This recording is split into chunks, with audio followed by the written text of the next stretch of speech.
All right, let's talk about demographics data.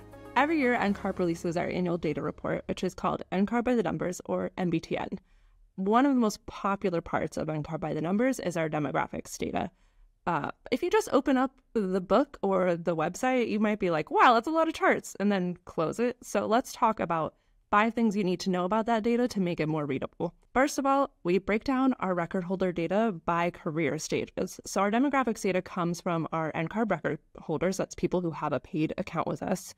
And architects, if you're looking at the architect's demographics, it includes people who are NCARB certificate holders. Obviously, not every architect has a record with us, so we use certificate holders as the closest approximation. Second, our data is self-reported. You go into your NCARB record and you identify your race or your ethnicity or your gender or anything else that you choose to tell us on that demographics page, but you're also not required to tell us anything, so you can choose not to report. So people who don't report are just filtered out of our data set. Third, people can be counted more than once. So if you become licensed in the middle of the year, you're going to be counted as both a licensure candidate and an architect for that year because you were both.